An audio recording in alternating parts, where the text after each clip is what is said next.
Music everyone can agree on. Praise 106. Yeah, about a minute.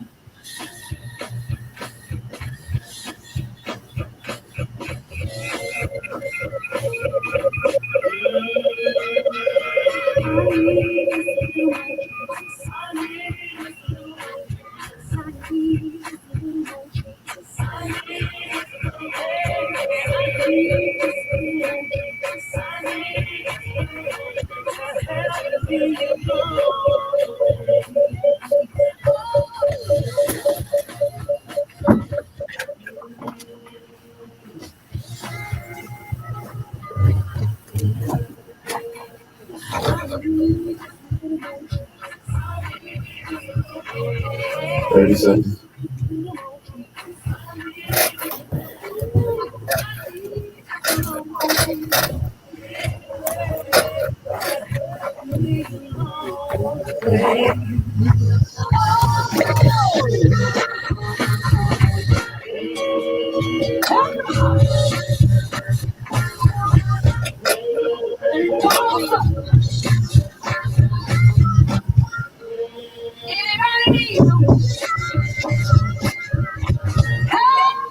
WLMF Baltimore. The all new Praise 106.1, celebrating Radio 1's 42nd anniversary. Our Radio 1 family, our employees, their family members, our listeners, our viewers, our extended family.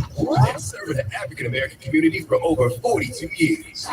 Giving our city just what we need right now. Baltimore's inspiration station. Praise 106.1. From the Big Al studio, Baltimore's #1 accident attorney. The views and opinions of the guests and hosts you hear are not necessarily those of the staff and management of Radio 1, its sponsors, or its advertisers. This program is brought to you by Spirit in Mind, LLC.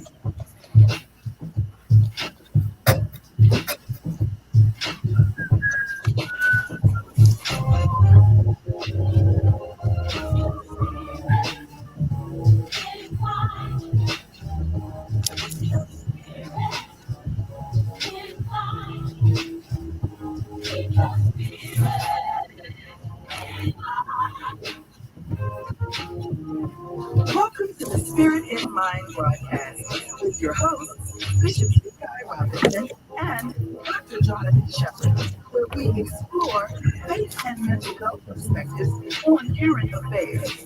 Let's get into today's discussion. Spirit in Mind. Well, hello, everyone, and welcome to Spirit in Mind, where we discuss current affairs with faith and mental health perspectives. I am Bishop Guy Robinson, and it is a blessing to be here with you again for another installment of Spirit in Mind. Thank God it's time for Spirit in Mind, and Spirit in Mind would not be Spirit in Mind without our colleague and co-host, Dr. Jonathan Shepherd. Hello, Dr. Shepherd. Hey, Bishop, and hello to everyone out there. So glad to be with you. Yes, we are indeed so very glad that you're joining us. We thank you for joining in. You can call in to us live right here at the studios at Praise 106. The call-in number is 443-380-2803. Again, that's 443-380-2803. We'll be lifting our discussion topic in just a few moments, but first, Dr. Shepherd is going to share some other ways that we can stay connected because it's all about connection. Yes, and it's so good to be here with you all, and thank God for another Saturday where we're able to come and provide good and well, really just good information for you all. I was going to say indescribable, but I'm not sure if that's the right word, Bishop. That's where it came from. I think we can't describe it, but but that's the word that came to mind. That's why I hesitated for a minute. But I just, I really am just glad to be here with you all today. It really is an indescribable feeling. Maybe that's what I was thinking in my head. Sometimes your head can get ahead of your mouth. But I was so glad that to be here with you all. So glad to be able to share with our listeners and different ways in which we can be a blessing to you and where you can reach out to us. We want to make sure that you hit up Bishop C. Guy Robinson. Such an important year for him. 2015 means a lot for Bishop right now. Yes, indeed. Yeah. Well, we'll plug right there. Absolutely. This is our pastoral anniversary celebration weekend at the Tabernacle. It's about more than a person. It's about a relationship that God has put together between pastor and people. 15 years ago, we were blessed to be installed as pastor of the Tabernacle. 20 years ago, we began preaching the gospel of Jesus Christ. And so 2015 is our celebration of 20 years of preaching the gospel, 15 years of pastoring the Tabernacle. Worship is tomorrow at 10 a.m. at the Tabernacle. Miss April Hall is an amazing gift to the body of Christ. She'll be ministering to us song. And Pastor Benjamin Haley from the Union Church in Allentown, Pennsylvania will be our special guest preaching the word. You're invited to join us 10 a.m. as we celebrate 15 years of pastoral service. So, yeah, love to see you, Dr. Shepherd. Absolutely. So that's in the comments. We're streaming. Let's send some congratulatory remarks to Bishop and letting him know that we are so happy. I had a chance to be with them Wednesday for their first service, and wow, what a powerful experience that was on that day. I mean, it was tremendous. So glad I was able to celebrate with Bishop, and I want you all to be able to have that opportunity too. As you know, Bishop has been such a tremendous blessing to so many of us individually and collectively. And so we want to just share again today, even on this broadcast, send out some warm congratulatory remarks and some hearts and some likes and just some well wishes to Bishop, because it is not easy being a pastor in 2024.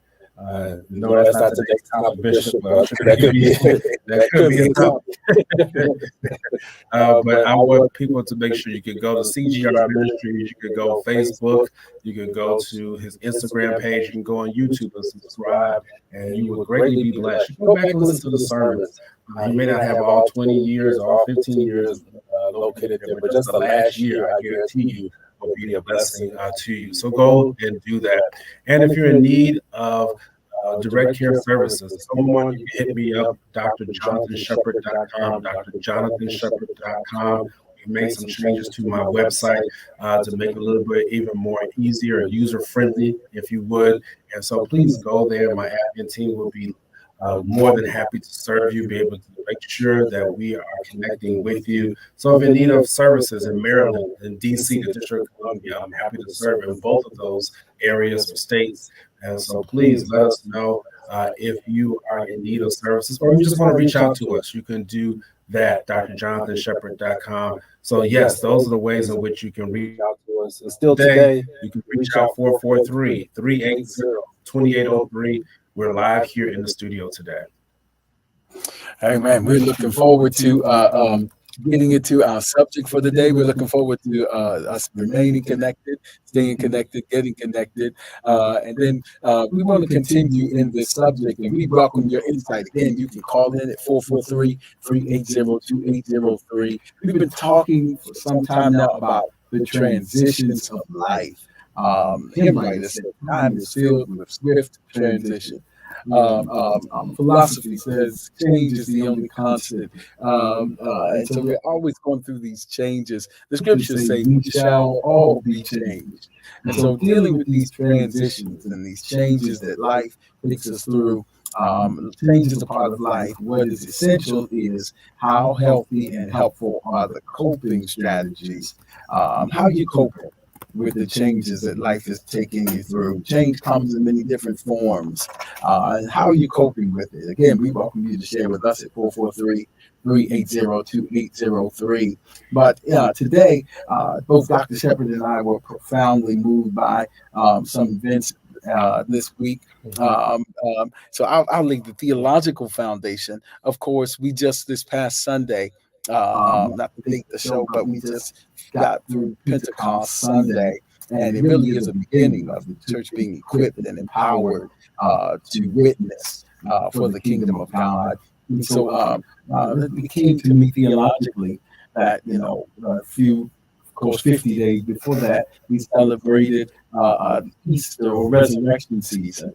And so it occurred to me that the therapeutic processes of our God, wonderful counselor that he is, first healed us with his stripes at the cross, and then empowered us with really coping strategies and abilities and potentials that could be accessed and realized. And so we talked about that transition from healing, empowered, to be healed, strengthened, and then Dr. Shepherd's going to talk about what we experienced on this past week in 3 words: Archbishop Ralph Dennis. Right. And so he's going to add the third part. So we've been healed. We talked about being strengthened, and now Dr. Shepherd, will you finish that for me? Absolutely, and being stretched, and definitely we're being stretched. And what I look back, even in preparation for this, Bishop, this morning, as I was in study, I really looked at that 3-part series of healing, or 3-part process, not series, 3-part process of healing, strengthening, and then stretching. And we look at arriving in your new place, as we've been talking about, living in the new place. And once you arrive to that new place, healing needs to occur. And you might say, why does healing need to occur, Dr. Shepherd? Because many times when you're on a journey, there are bumps, there are bruises, there are injuries, and whether the injuries are self-inflicted or intentional or non-intentional, there are things that happen to you while you're on this journey. And once you're on the journey through transition, then you're going to have to take time to rest, to settle. We've talked about that, but really we're lifting up the word healing now so that healing can occur. And what I want to use today, as Bishop and I will go back and forth, I want to utilize the backdrop of the Key Bridge collapse. I really saw this, and many of you all know I'm a very visual person, and began to see how this whole phenomenon, if you would, just takes place. And, and again, it's such a tragedy that occurred. But what you start to look for, if there's anything such as a silver lining through the tragedy, to see how you can learn from this tragedy so it doesn't have to occur again. And really that happens when you are moving into a new place. When you're moving into a new place, you don't want to necessarily go through the same journey again. And many times, some of us have to, because we didn't learn the lessons from the last time. But if we learn those lessons from the last time, we want to make sure we don't repeat those lessons.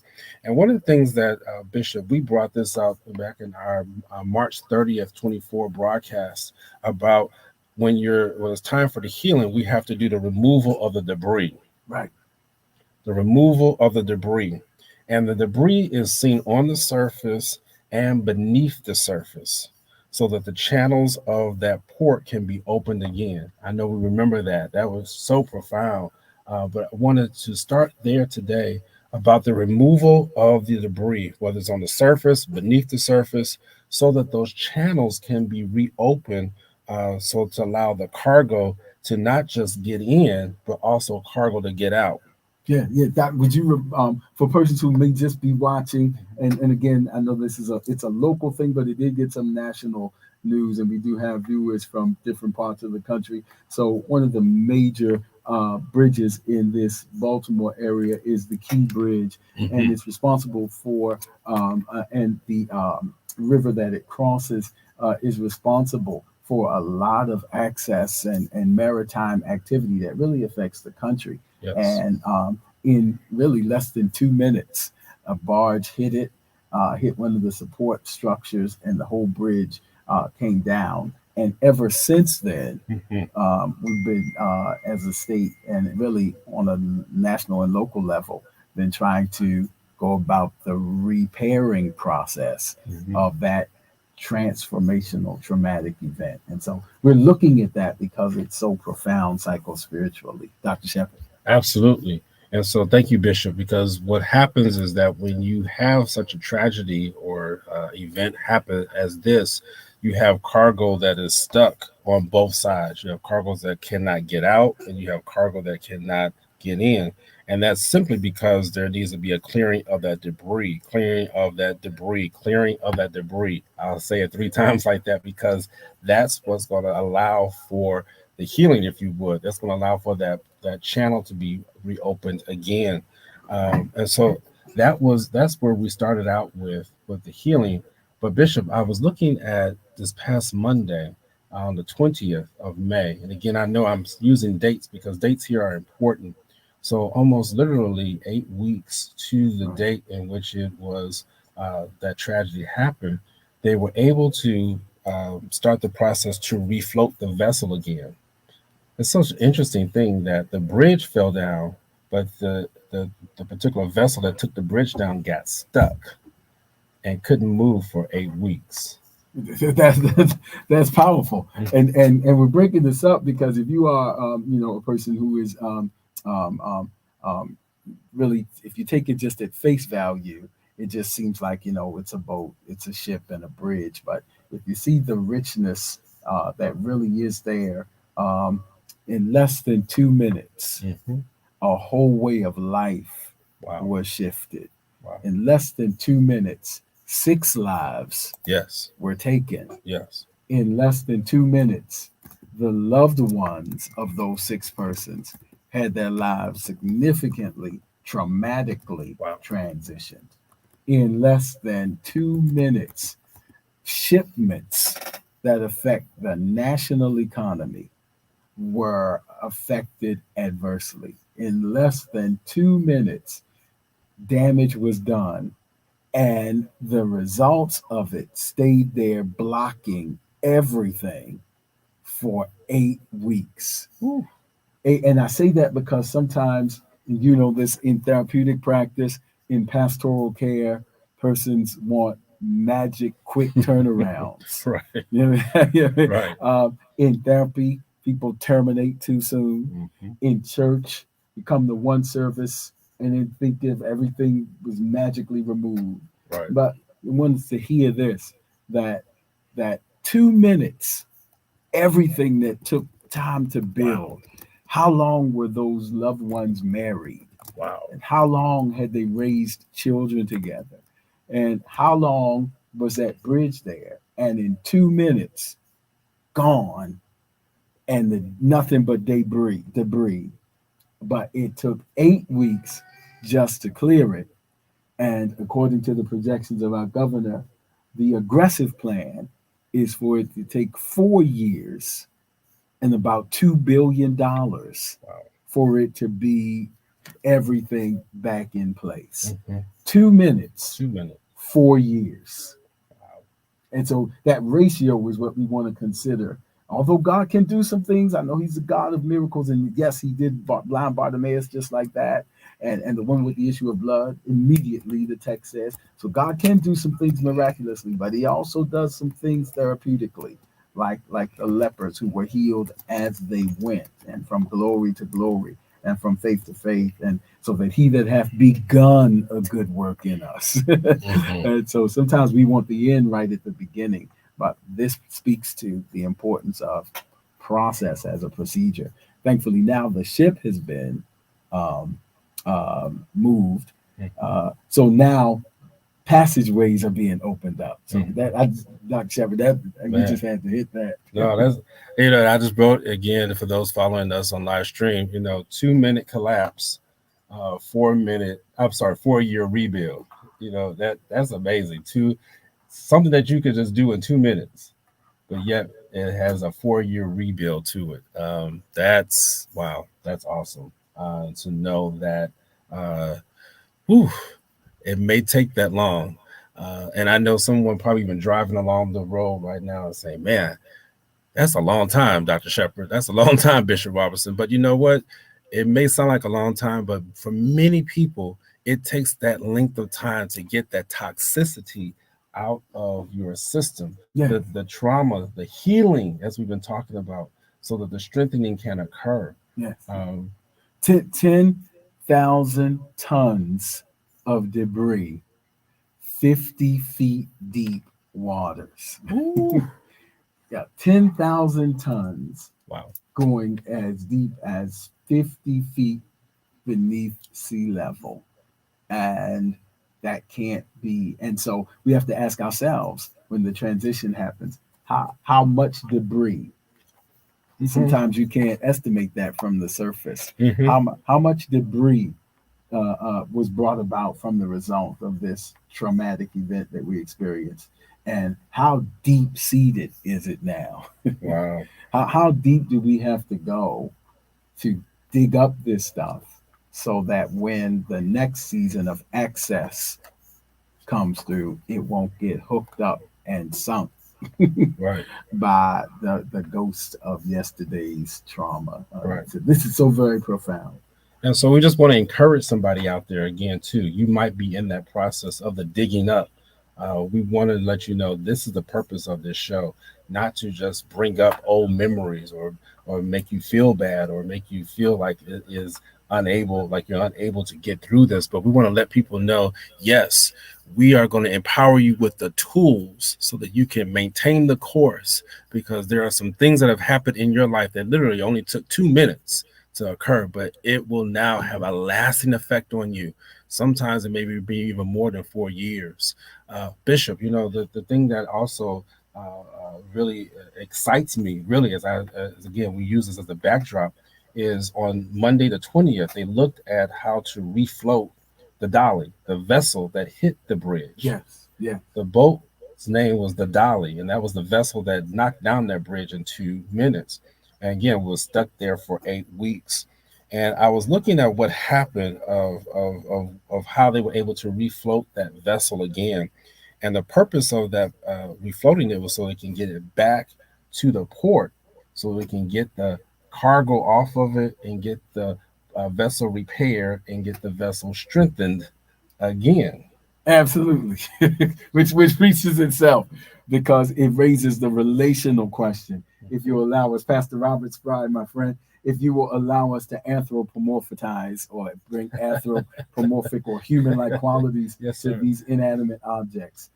The bridge, what caused the collapse was a vessel that experienced its own brokenness. Mm-hmm.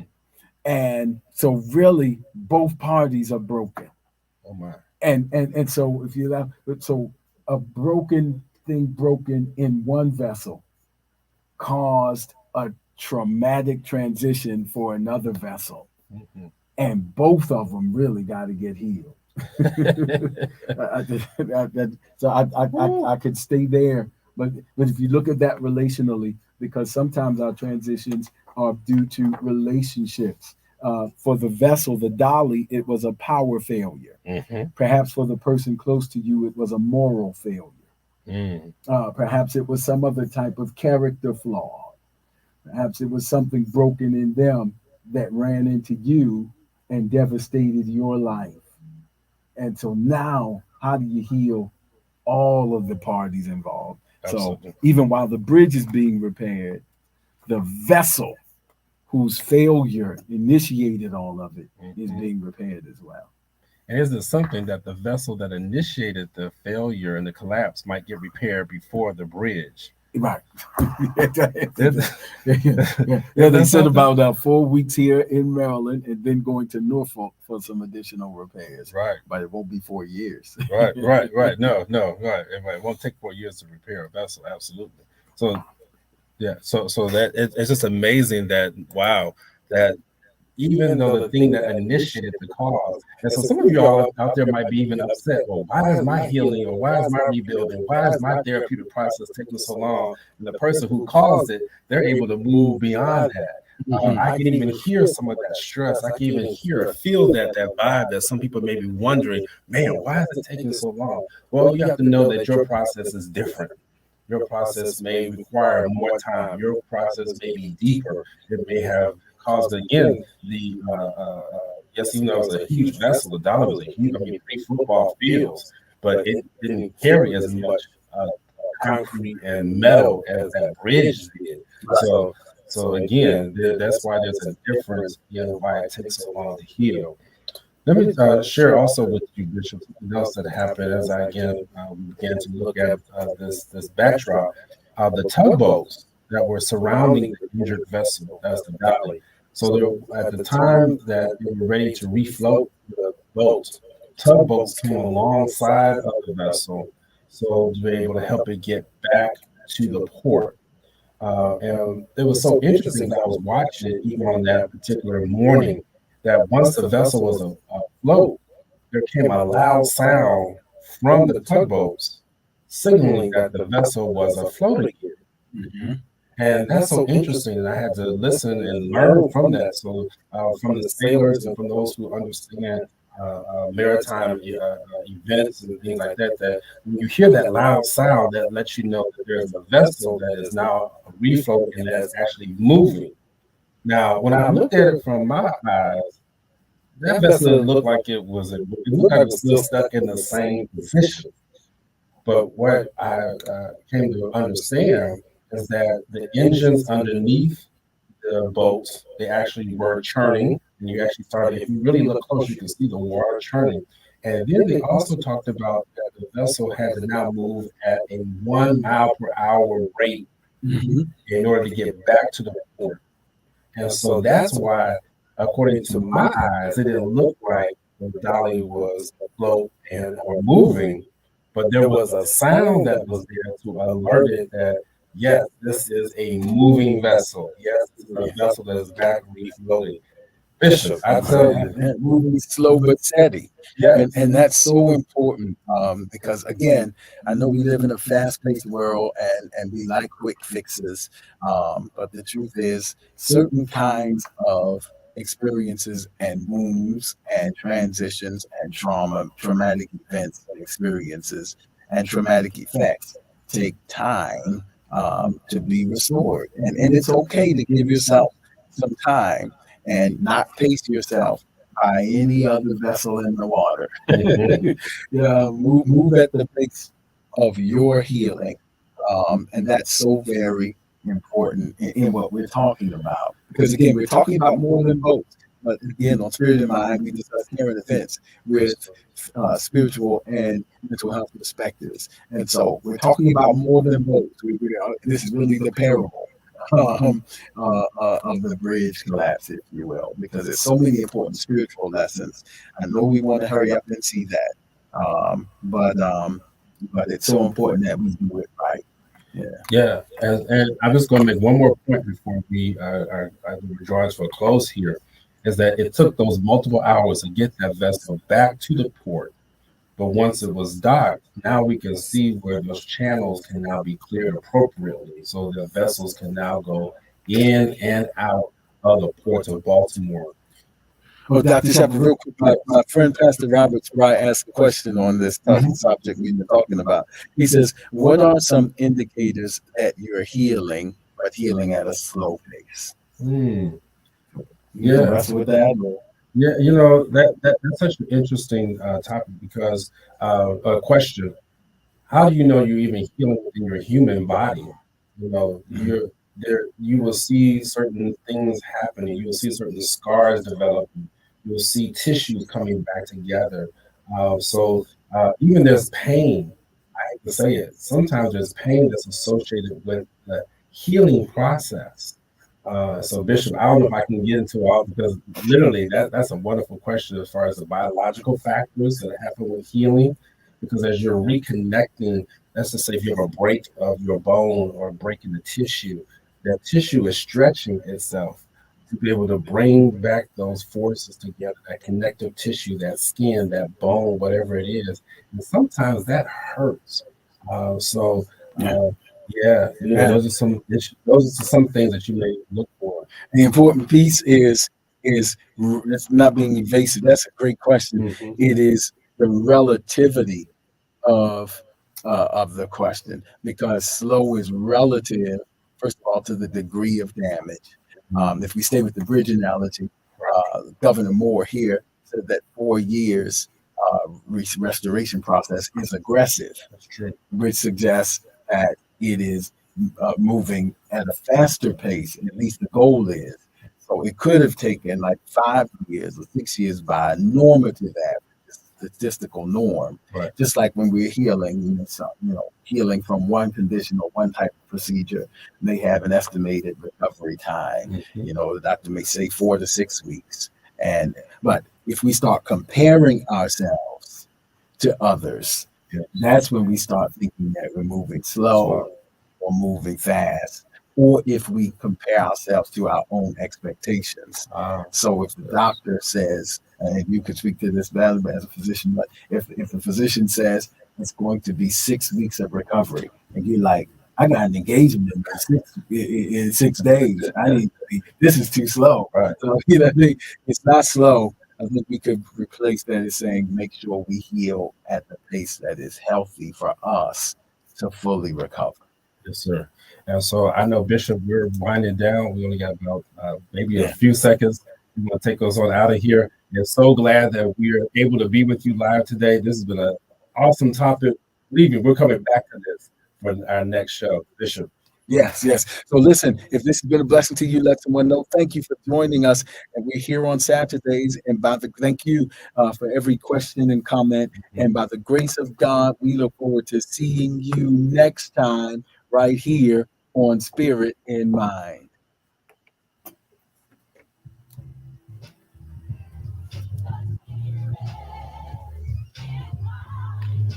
Don't forget to follow us on social media. We're on Facebook at Spirit in Mind, and we're also on Instagram at Spirit in Mind Live. Join us next time for a new episode of Spirit in Mind.